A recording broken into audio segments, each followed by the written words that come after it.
नमस्कार मंडळी, श्री स्वामी समर्थ. आपल्या मुलींचं लग्न ठरताना अनेकदा नको त्या अडचणी येतात. बोलणी पक्की होता होता मोडतात किंवा योग्य स्थळ मिळत नाही. पालक म्हणून ही काळजी किती मोठी असते हे आम्हाला पूर्णपणे ठाऊक आहे. पण काळजी करू नका. यंदाच्या श्रावण महिन्यातील पुत्रदा एकादशी हा योग जुळून आणण्यासाठी अत्यंत पवित्र मानला जातो. आजच्या या व्हिडिओमध्ये आपण पाहणार आहोत की पूजेच्या साध्या सुपारीचा वापर करून विवाहातील सर्व अडथळे कसे दूर करू शकतो. हा उपाय अत्यंत प्रभावी आणि अनुभवसिद्ध असा आहे. त्यामुळे व्हिडिओ हा शेवटपर्यंत पहा. चॅनलवरती नवीन असाल तर चॅनलला सबस्क्राईब करा. व्हिडिओ पाहत असताना व्हिडिओला लाईक करा. त्याचप्रमाणे श्री स्वामी समर्थ अशी कमेंट करा. तुमच्या इच्छा पूर्ण होतील. मंडळी येत्या 23 ऑगस्ट रविवारी आलेली आहे पुत्रदा एकादशी. ही श्रावण महिन्यामध्ये आल्यामुळे हिला विशेष महत्त्व प्राप्त झालेले आहे आणि म्हणून आपल्याला या दिवशी आपल्या मुलांच्या लग्नासाठी काही उपाय, काही सेवा ह्या करायच्या आहेत, ज्यामुळे कुंडलीमध्ये कितीही भयंकर दोष असू दे, राहू केतू शनीची काही साडेसाती असू दे, मंगल दोष असू दे किंवा अन्य कोणतेही बाधा असू द्या, त्या संपूर्णपणे दूर होऊन मुलांचं लग्न हे लवकरात लवकर ठरेल. 11 दिवसामध्येच मुलांच्या कुंडलीत लग्नाचे योग हे निर्माण होतील. आपल्याला एक सुपारीचा अत्यंत प्रभावी असा उपाय करायचा आहे. कारण सुपारीचा उपाय केला तर विष्णू आणि लक्ष्मी, सूर्य प्रसन्न होतात आणि विवाह लवकर घडतो. मंडळी, सर्वात आधी आपण समजून घेऊया की एकादशीचे महत्त्व काय आहे. श्रावण महिन्यातील पुत्रदा एकादशी ही भगवान श्री विष्णू आणि माता लक्ष्मीची कृपा मिळवण्यासाठी उत्तम मानली जाते. आपल्या सनातन संस्कृतीमध्ये सुपारीला गणपती बाप्पांचे रूप मानले जाते आणि गणपती हे सर्व विघ्नहर्ता आहेत. लग्नातील प्रत्येक अडचणीचा मुख्य कारक दूर करण्यासाठी सुपारीचा हा उपाय थेट तुमच्या मुलांच्या किंवा मुलीच्या पत्रिकेतील गुरु शुक्र दोषांना शांत करण्यास मदत करतो. तर मंडळी, हा उपाय करण्यासाठी तुम्हाला फार काही आणण्याची गरज नाही. अगदी साधी सामग्री हवी आहे. आपल्याला या उपायासाठी काय काय साहित्य लागणार आहे ते देखील आपण थोडक्यात जाणून घेऊया. आपल्याला एक विड्याचं पान घ्यायचं आहे. विड्याचं पान आणताना ते व्यवस्थित आणायचं आहे. असं चिरलेलं वगैरे घ्यायचं नाही. ताजं टवटवीत विड्याचं पान आणायचं आहे. एक अख्खी सुपारी, पूजेची जी सुपारी असते तर ती देखील आपल्याला नवीनच आणायची आहे. घरामध्ये अगोदर वापरलेली सुपारी वापरायची नाही किंवा तडा गेलेली सुपारी घ्यायची नाही. थोडंसं हळद, कुंकू लागणार आहे. थोड्याशा अक्षता लागणार आहेत. तांदूळ ते अखंड असावेत, तुटलेले वगैरे नको आहेत. एक छोटा पिवळा कपडा किंवा रुमाल, थोडासा कच्चा धागा किंवा कलावा, लाल फूल आणि तुपाचा दिवा, बस एवढंच साहित्य आपल्याला ह्या उपायासाठी लागणार आहे. मंडळी, आपल्या सनातन संस्कृतीमध्ये विड्याचे पान हे अत्यंत पवित्र, समृद्धीचं आणि मांगल्याचं प्रतीक मानले जाते. कोणतीही शुभ किंवा धार्मिक पूजा विड्याच्या पानाशिवाय अपूर्ण मानली जाते. विड्याच्या पानामध्ये सर्व देवी देवतांचा वास असतो असा समज आहे. हे पान नकारात्मक ऊर्जा दूर करून सकारात्मक ऊर्जा आकर्षित करते, ज्यामुळे विवाहातील अडथळे दूर होण्यास मोठी मदत होते. तसेच बघा, सुपारीला देखील खूप महत्त्व आहे. जसे आपण पाहिले की सुपारीला साक्षात विघ्नहर्ता श्री गणेश मानले जाते. सुपारी ही अचल आणि स्थिर मानली जाते. याचा अर्थ असा आहे की ज्याप्रमाणे सुपारी स्थिर असते त्याचप्रमाणे तुमच्या मुलांच्या किंवा मुलीच्या विवाहाचे योगही लवकरच स्थिर आणि पक्के होण्यास ही सुपारी मदत करत असते. मंडळी, आता तुम्हाला प्रश्न पडेल, हा उपाय कोणी करावा? तर हा उपाय स्वतः मुलाने किंवा मुलीने केला तर अतिशय उत्तम आहे. परंतु आजकाल आपण पाहत असतो मुलांना इतका वेळ नसतो, तर मग घरातील कोणत्याही सदस्याने मुलांच्या लग्नासाठी हा उपाय करायचा आहे. मुलाची आई करू शकते, बहीण करू शकते, वहिनी करू शकते किंवा मुलाचे वडील, भाऊ, कोणीही हा उपाय मुलांच्या लग्नासाठी करायचा आहे. शक्यतो घरातल्या व्यक्तींनीच मुलांच्या लग्नासाठी हा उपाय करायचा आहे. बाहेरच्या व्यक्तींनी करायचा नाही. पण त्याचा लाभ होत नाही. कारण मला तशा भरपूर अशा कमेंट येतात की ताई, मी मुलाची मामी आहे, मी करू शकते का, किंवा मी मावशी आहे. तर असं कोणीही जर हा उपाय मुलांच्या लग्नासाठी केला तर त्याचा असर कमी होतो. परंतु घरातील व्यक्तींनी जर मुलांच्या लग्नासाठी हा उपाय केला तर तो उपाय व्यवस्थितपणे पार पडत असतो. हा उपाय मुलाची आई करत असेल तर आईने एकादशीच्या दिवशी सकाळी लवकर उठायचं आहे, स्वच्छ अंघोळ वगैरे करून घ्यायची आहे. शक्य असेल तर तुम्ही या दिवशी पिवळे कपडे हे आवर्जून घालायचे आहेत. काय करायचं आहे की तुम्हाला एखाद्या ग्लासमध्ये पाणी घ्यायचं आहे, त्याच्यामध्ये तुम्हाला तुळशीची पानं टाकायची आहेत आणि हे पाणी तुम्हाला तुमच्या घरामध्ये पूर्ण घरामध्ये हे पाणी शिंपडायचं आहे. मुलांचं बेडरूम असेल किंवा मुलं जिथं झोपत असतील तिथे देखील तुम्हाला हे पाणी पूर्णपणे शिंपडायचं आहे.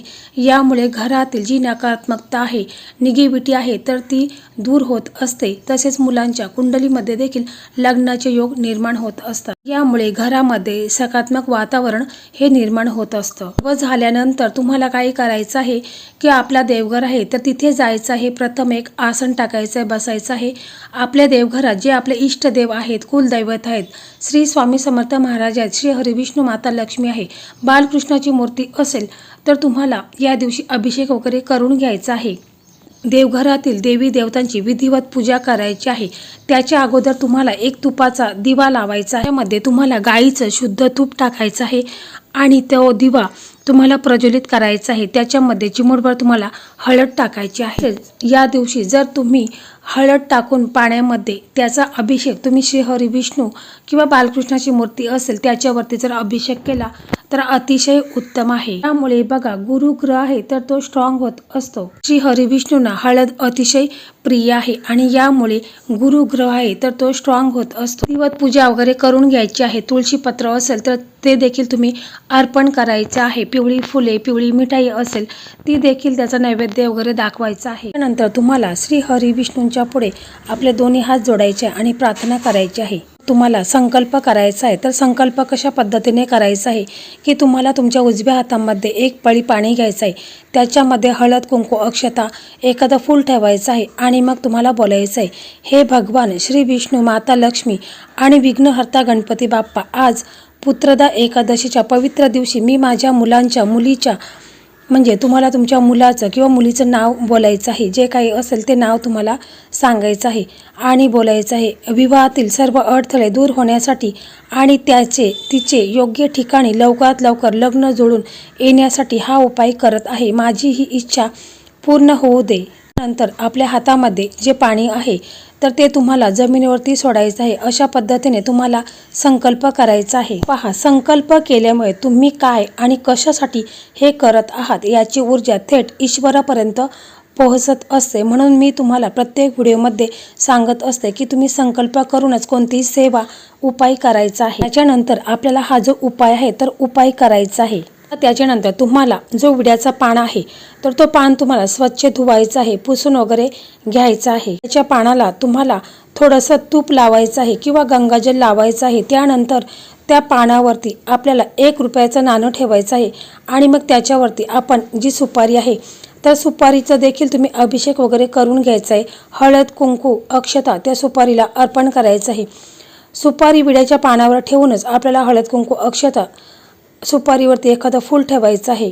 जे लाल कलरचं फूल असेल तर ते देखील तुम्हाला त्या विड्याच्या पानावरती ठेवायचं आहे. त्याच्यानंतर तुम्हाला काय करायचं आहे की जो पिवळा कापड आहे त्याच्यावरती तुम्हाला हे विड्याचं पान आहे तर ते व्यवस्थितपणे ठेवायचं आहे.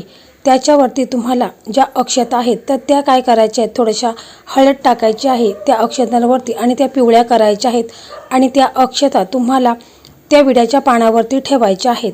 त्या थोड्या अक्षता आहेत हळदीने पिवळ्या केलेल्या, त्याच्यामध्ये तुम्हाला एक आणखीन सुपारी ठेवायची आहे आणि ते तुम्हाला तुमच्या देवघरासमोर ठेवायचं आहे. याच्यानंतर तुम्हाला त्या विड्याच्या पानाला अगरबत्तीने ओवाळायचं आहे, दिव्याने ओवाळायचं आहे, धूप दीप दाखवायचा आहे आणि आपण आपल्या देवघरासमोर जे अक्षता आणि जी सुपारी ठेवली आहे त्याला देखील तुम्हाला ओवाळून वगैरे घ्यायचं आहे.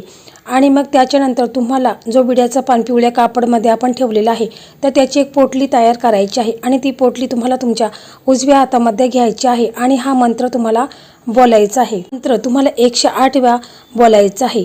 जर काही कारणास्तव तुम्हाला शक्य नसेल तरच मग तुम्ही 21 वेळा म्हटलं तरी देखील चालेल, परंतु 108 वेळा म्हटलं तर अतिशय उत्तम आहे. तर बघा, ओम नमो भगवते वासुदेवाय, ओम नमो भगवते वासुदेवाय हा मंत्र तुम्हाला 108 वेळा बोलायचा आहे. आता ही पोटली आहे तर ती तुम्हाला श्री हरिविष्णूंच्या समोर किंवा तुम्ही गणपती बाप्पांच्या समोर ही पोटली तशीच ठेवायची.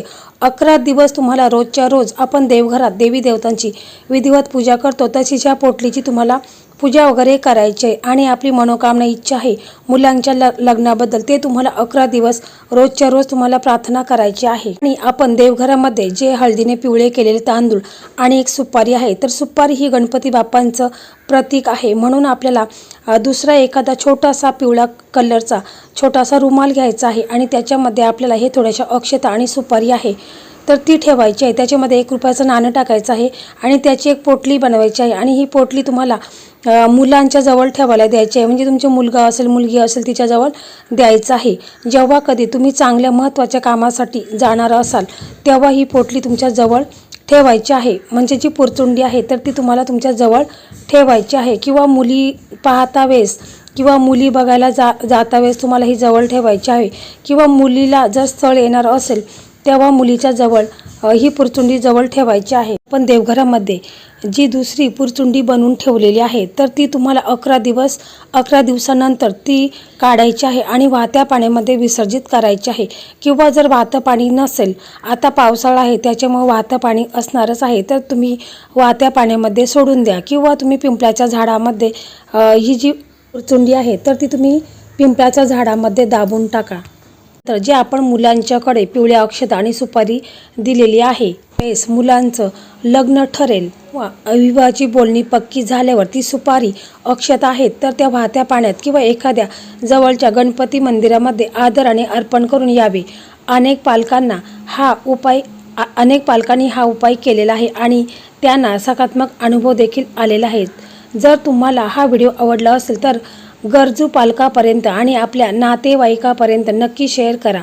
तसेच मराठी मेघना या यूट्यूब चॅनलला सबस्क्राईब करायला अजिबात विसरू नका, कारण लग्नासंदर्भात भरपूर व्हिडिओ आपल्या चॅनलवरती अपलोड झालेले आहेत ज्याच्यामध्ये बऱ्याच मुलींचं लग्न ठरलेलं आहे. तुमच्याही मुलांच्या विवाहाचे मार्ग लवकरच सुरळीत होत हीच ईश्वरचरणी प्रार्थना. धन्यवाद.